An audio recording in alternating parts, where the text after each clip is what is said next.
Hey everyone, happy holidays. Merry Christmas, Happy Hanukkah, Happy Kwanzaa, or whatever it is you happen to be celebrating this time of year. And if you're not celebrating anything, then I hope you and your families are doing well. It's been a long time, and I'm itching to be back in the game. 2020 has been a crazy year, as you all know. There's been a lot of life stuff happening. So I did shoot a couple of videos. I never posted them, but I'm hoping that this is going to be the start of a new group, and we're going to get back in the game. So if you're still hanging around and you've been watching some of the videos on the channels that are existing, thank you. And if you're not, thank you. Anyway, with that, let's get straight into this movie. So I wanted to start with something that was not necessarily Christmas in nature, but the spirit of it felt very Christmassy. And what do I mean by that? I'm talking about the theme of family is really what this film is about. And the film I'm referring to, if you haven't guessed already, you might know already, you click the title, you're watching the video, is A Good Day to Die Hard. So I've put off watching this film on purpose. Over the years I've came across some bad reviews and never really thought I was going to watch it. But as a fan of the films, I figured, well, I might finish it. And I'm somewhat of a completionist, so I thought, well, watch it anyway. But I'll tell you, I had a film buddy of mine got me thinking about that movie, and through conversations with her, it made me decide to watch the film. So I watched the movie, and here are my thoughts. The good, let's start with that. So right off the bat, I recognized the feel of Die Hard in the music. The score I thought was fantastic and felt very Die Hard to me, and that was really what helped. It helped the ride along. It was like, okay, I'm feeling the vibe, Die Hard. This is where this is at. So musically, I thought it was strong, there are a few musical cues that harken back to the original films, the first three films particularly. Music was great. The plot actually isn't half bad, regardless of how it happened. Some of it obviously is ridiculous and just not not plausible at all. More so than anything that happened in the first three movies, even number four. Maybe not number four, but the first three movies for sure. As implausible as they were, also they were more plausible. It felt like to me than this one. The cinematography was decent. I appreciated some really cool camera angles. They had some cool angles and really nice overhead shots that something different from what you may have seen in previous Die Hard films. So I liked that a lot. That was kind of cool. And of course, Bruce Willis. Bruce Willis is the key to this movie. He makes everything work. Without him, you have a real problem. Even with some of the more... he makes the most ridiculous situations in this film work. There are other moments in the film where, as good as Bruce Willis is, he still couldn't elevate the script. And that was just, whatever it is. It's not his fault. And the writing, for whatever reason, wasn't where it was at. Even though he delivered the heck out of the lines, sometimes it just didn't work for me. That's just my opinion. And now we're going to get to the more challenging aspects of the film. So the things that bothered me, number one, was the editing. That was the first thing I noticed. In the action sequences, a lot of the shots were really quick. And not all of them. There were certain scenes where there was good tracking and you could see what was happening. You knew where people were in relation to everyone else. You understood the space, if it was in a building or if it was on the street somewhere. There were good examples of where it wasn't cut all the way up. And I appreciated that, but there were issues where, to me, things felt cut too quickly. There's an extended car chase in the first third of the film, and I think that's the biggest example of the issue. Things are cut way too quickly to get a feel for what's happening. And that was just sort of jarring. And I was like, well, that kind of thing can work in some action movies. But in a Die Hard film, while there's some action that is cut quickly, but not super quick, where you barely have a moment to register what's happening and it cuts away, that was kind of a problem for me. The other thing was the acting in some levels of the film. Bruce Willis obviously was great. Jai Courtney was decent. Some of the villains were kind of shaky. So that was a little bit of an issue as far as the acting is concerned. But I was like, come on, man. Nowhere on the level of the villains from the first three films, particularly 1 and 3. I think Hans Gruber, really the Gruber brothers, those are the pinnacle of enemies in the Die Hard films. And I think if you have a villain that can reach those levels or get close to that, then you're okay. I don't think the villains in this film were even remotely as threatening as Hans or Peter Gruber. So that's a ding, a check mark against the film, I think, because you're going up against somebody like McClane, you need somebody who's serious. And I didn't feel like these villains were serious. They didn't feel serious to me. There was something cartoony about some of the guys. Some of the dialogue that they had was weird, and it was like some of the jokes didn't really hit that they had, and I was like, okay, this is kind of a whatever. It's not it doesn't kill the film, but it hurts the film, I think, for what we want going in. The next issue I had was the writing. The writing had good moments. There were good moments written into the script that you could see was clearly there. But some of the dialogue was whack. Even like I talked about Bruce Willis earlier and how great he is in the film. There are moments where he has certain lines that it seems like you have to say that it's in the script. That's the line. Where no matter how he delivers it, it's like it's not a good line. It didn't feel like it was a good line. That it could have been better. That's what I'm saying. It's not terrible, but it could have been better for my taste, for what I feel like. I'm like, oh, well, all right, well, okay. So the writing is another issue. The other thing with regards to the villains, I mentioned that I mentioned the villains are not super threatening. That's one thing about them. The other thing about them that I thought was kind of whack was their motivations. Like, I feel like you can't have a different motivation.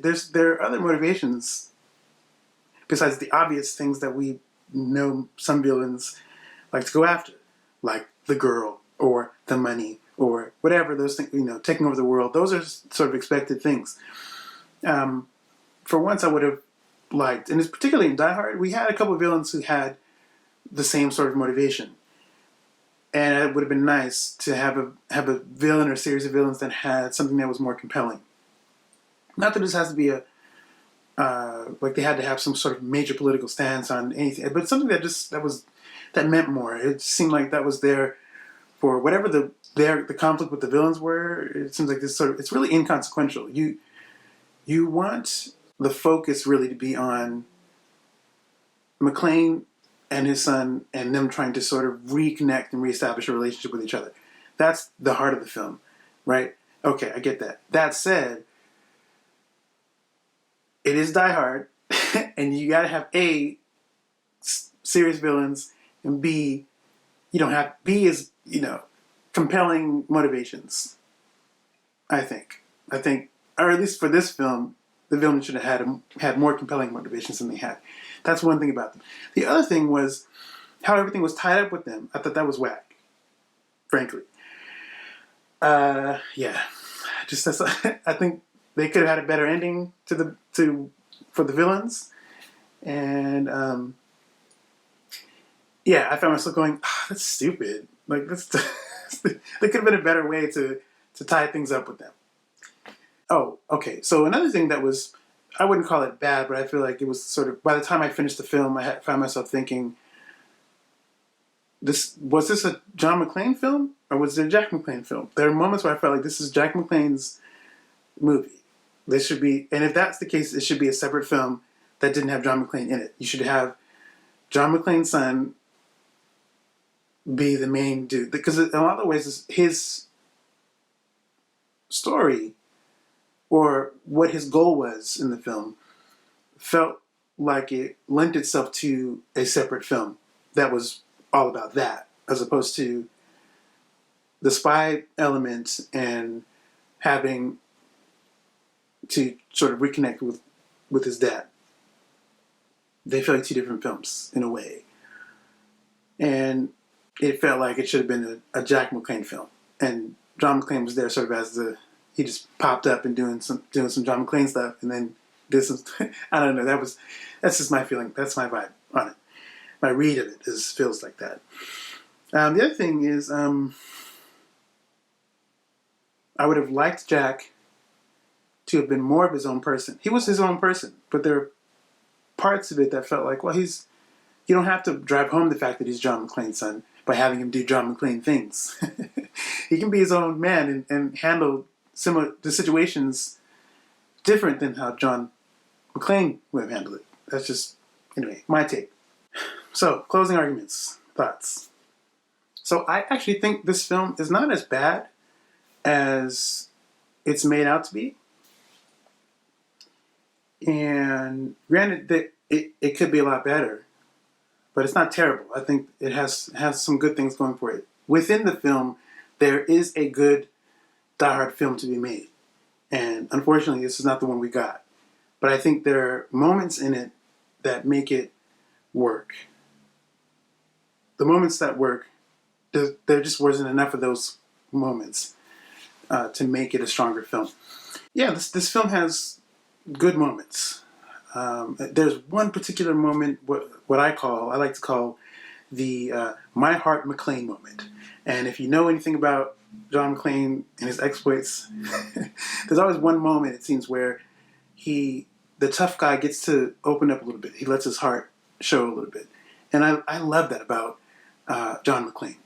I love that they show that he's allowed to show that. He's this tough guy who kills bad guys and does all these things. But that there's a moment, at least one in every Die Hard film, where he gets to do that. And I think that's part of, for me, that's John McClane to me. Like, yeah, he shoots around, kills bad guys, CPKA, blah, blah, whatever, all these things. That's McClane too. But he's also a man. He's also a human.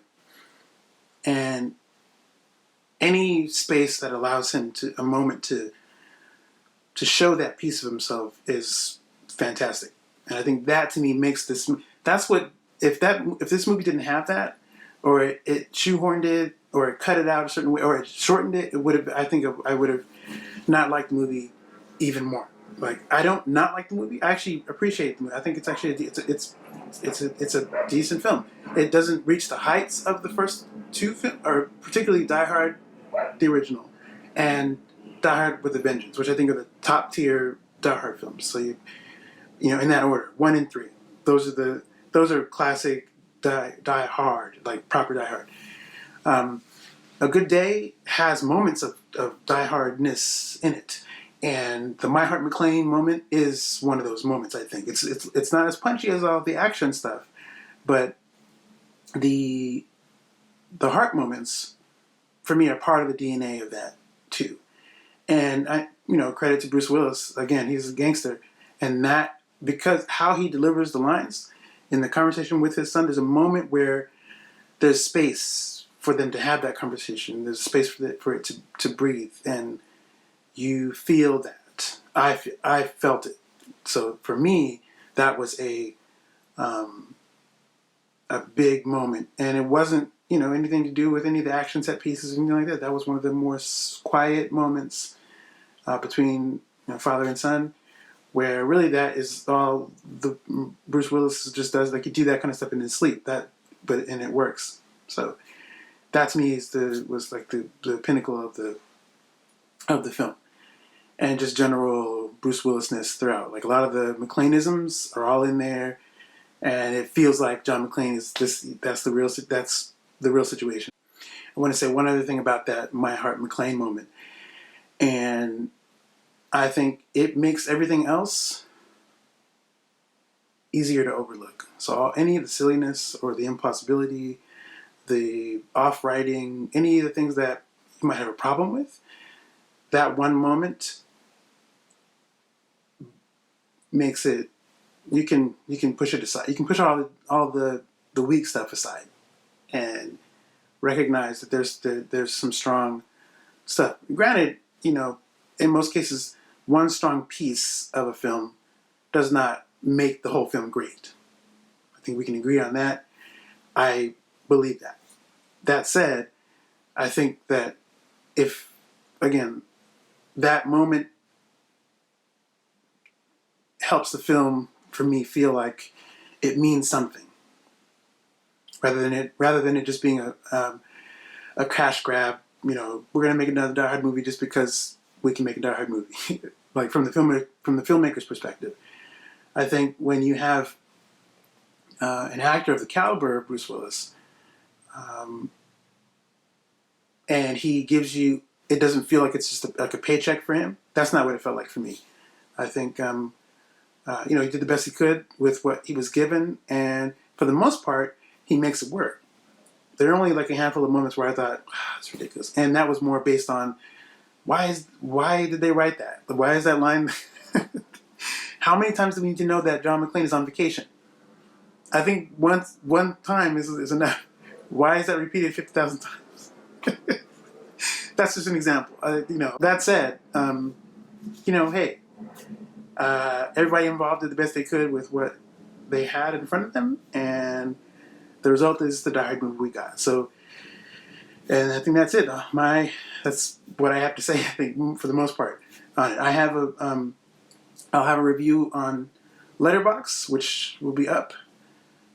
This video will be linked to that, and they'll be linked to each other. So if you've read the review, you'll be able to see this video, or if you watch this video and you didn't know about the review, this will hopefully let you know about the review, and you can go read that in more detail should you decide to do that. But that being said, I think that's all I have on Die Hard 5, A Good Day to Die Hard, which, again, at the heart of it is a family story about a father and son trying to reconnect. That's how I see it. And in the spirit of the holidays, which is about connectedness, feels like, my understanding of it, family times and stuff, even though that looks different this year because of the obvious pandemic. The notion of family and connectedness and both your chosen family and your birth family, all of that feels right to have Die Hard 5 be a part of the conversation. Because I think with all the jacked up stuff about any negative thing you can say about the film, I think if you can take out or at least hold up the father and son thing, that can, that works. That works. I mean, it worked for me. Maybe I'm weird, but that's just works for me. So that said, I think I'm going to give this film about a 6 out of 10 is my rating, which I feel like is fair. I feel like that's fair. I was sitting between 5 or 6, but 6 feels fair to me. Yeah. So that's it on A Good Day to Die Hard. If you've made it through to the end of this video, I appreciate you taking the time to watch. I know, especially right now, with so much time on our hands, there's still a lot of time that there are things competing for your time, is what I'm trying to say. So, and if you stuck around and watched to the end, I appreciate your time. Thank you. And I hope you all stay safe. And we'll be back here with another video. All right, I'm out of here.